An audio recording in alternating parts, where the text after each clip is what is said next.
And the winner of the news, they've been writing it. As Dixie Marshall discovered, these four Hawks take great delight in the headlines they create, not from their type of play, but from their typewriters. Spiralling a punt kick down towards Brereton. Can't take it with the one hand. Grant supplying the opposition, but Brereton gets clear. Is this going to give Hawthorn the lead? It is! Great goal to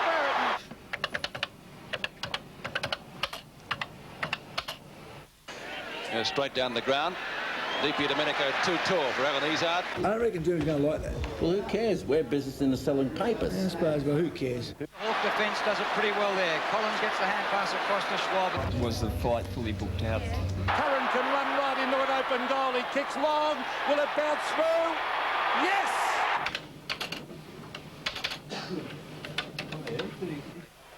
They've been the subject of stories most of their sporting lives. Thousands of trees have paid the ultimate price for Dermott Brereton, Robert Dipierdomenico, Peter Curran and Peter Schwab's prolonged athletic excellence. On any given week, sometimes even day throughout the winter, Melburnians feast on the football fodder provided by these four Hawks. Now it's their turn. The performers have become the informers.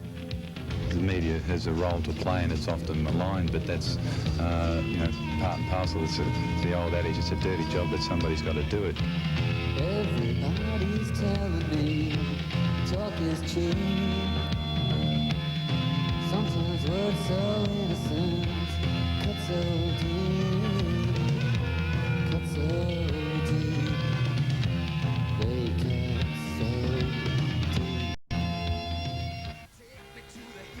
I didn't appreciate what the media has to go through, really. I used to, being under the guise of Alan Jeans for so long, I was of the opinion that a media man believed the best story you could get was a story that would bring down the demise of a player. And I'm sure those kind of stories make for great sensational headlines, but it's not necessarily so.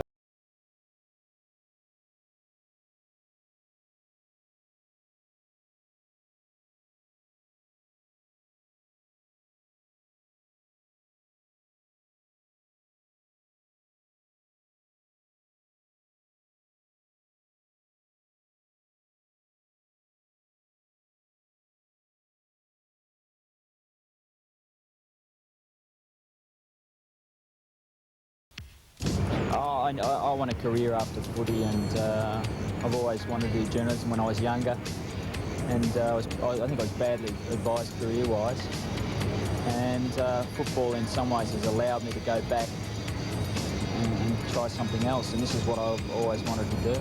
Kids and tell, money talk, it never lies. Kids and tell, give and take. I for a night.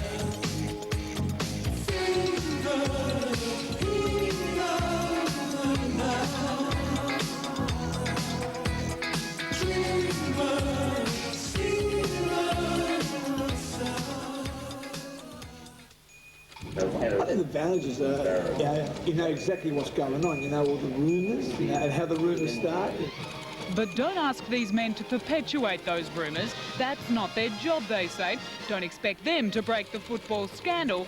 Paid journo or not, any dirty stories at Hawthorn will remain untold. I can say without equivocation that at the moment my loyalties lie with Hawthorn, and if I was to compromise that situation, then, you know, if it meant giving up the job, then it'd be very tough to do. But I would do it because my loyalty's there. I'm contracted to the club, and as such, you know, my greatest security lies with the football club. You probably have to curb a little bit what you say. You know, there'd be a lot of things I would really like to tell the public the truth about, but I know I never will. I just wouldn't like to do that, because somebody did it to me, I'd be in deep water. I'll tell you what, if there is massive scandal down at Hawthorn, tell me, because there's nothing happening down there. And according to their editors, that's not their job anyway. Jeff Slattery oversees Curran and Brereton at the Sunday Age. They're not hired as spies, they're not hired as people with a privileged position who are going to quote dud, quote their mates. I think they're providing an insight into sport rather than an insight into news, and I'd like to keep that sort of relationship.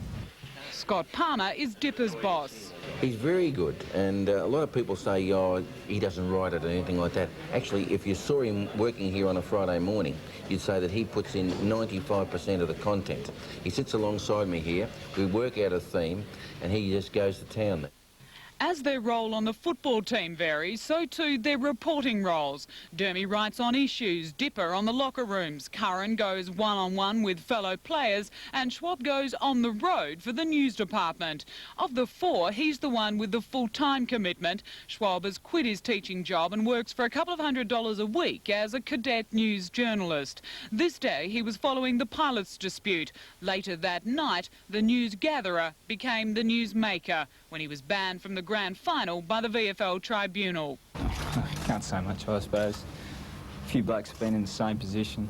I suppose, you know, I also feel sorry for Hawley and Abbott who have missed through injury. He's dubbed that a character-building experience, one which will help his writing. I think I can look at professional sportsmen in other areas and sort of understand a little bit about, you know, the emotional side of it and how they go through their thinking and the training. So maybe they might respect me that I've sort of had a successful sports career. Then there's the other side where people think, oh, you know, in other areas, well, this guy, he's here, you know, he's a jock or a meathead or something. When you've been there, I suppose, when you've been successful and whatever, and suddenly things aren't going your way, they're all sort of writing you off and that, and then suddenly you come good again, hey, let's get back on the wagon again. It's the respect thing. I have tremendous respect for the people that I've interviewed, and you like to think that that thing's reciprocated, but the fact that the interviews went ahead, I suppose, speaks for that. And the last word from Dermy. Just how is his typing going? One finger stuff, but I'm getting quicker at it. I can sympathise with